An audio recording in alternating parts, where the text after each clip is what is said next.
TSPSC కీలక ప్రకటన జారీ చేసింది. ఉద్యోగార్థులు రాష్ట్రపతి ఉత్తర్వుల ప్రకారం 33 జిల్లాలు, 7 జోన్లు, 2 మల్టీ జోన్లకు అనుగుణంగా వన్ టైం రిజిస్ట్రేషన్ ఓటీఆర్లో మార్పులు చేసుకోవాలని సూచించింది. అధికారిక వెబ్సైట్ www.tspsc.gov.inలో ఎడిట్ ఆప్షన్ ద్వారా మార్పులు చేసుకువచ్చింది. ఈరోజు మధ్యాహ్నం 2 గంటల నుండి ఓటీఆర్ ఫామ్ అందుబాటులోకి రానుంది.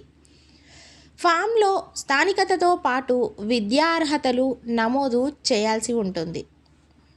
ఉద్యోగం సాధించడం మీ లక్ష్యం అయితే Unacademy learning app play store నుంచి డౌన్లోడ్ చేసుకోండి. అక్కడ అనేక ఫ్రీ వీడియోస్ ఉచితంగా లభ్యమవుతాయి. ఫ్రీ వీడియోస్ ఓపెన్ కావాలంటే మీరు బాలాజీ 10 లైవ్ అనే రిఫరల్ కోడ్ వాడాల్సి ఉంటుంది. ఎవరైతే అన్అకాడమీ లెర్నింగ్ యాప్ డౌన్లోడ్ చేసిన తర్వాత ఏపీఎస్సీ టీఎస్పీఎస్సీ కేటగిరీ ఎంచుకొని అక్కడ ఫ్రీ వీడియోస్ ఓపెన్ కావాలన్నప్పుడు మాత్రం ఖచ్చితంగా BALAJI 10 LIVE Balaji 10 live referral code వాడండి. ఖచ్చితంగా మీకు అనేక ఫ్రీ వీడియోస్ ఓపెన్ అవుతాయి. అంతేకాకుండా పూర్తి స్థాయి కోర్సుకి మీరు ఇంత కాలానికి జాయిన్ కావాల్సి ఉంటుంది. మీరు జాయిన్ అయినప్పుడు ఇక్కడ ఉన్నటువంటి దాదాపుగా 60 మందికి పైగా యాక్టివ్ ఎడ్యుకేటర్స్ యొక్క పూర్తి క్లాసెస్ని, అదేవిధంగా రికార్డెడ్ క్లాసెస్ని, లైవ్ క్లాసెస్ని, దాంతో పాటుగా group 1, group 2, group 3, group 4 sub inspector లాంటి ప్రతి కోర్సు మీకు వినడానికి అవకాశం ఉంటుంది. ఇలా అన్అకాడమీలో అన్లిమిటెడ్ సబ్జెక్ట్ మీరు ఒడిసి పట్టాలంటే ఇప్పుడే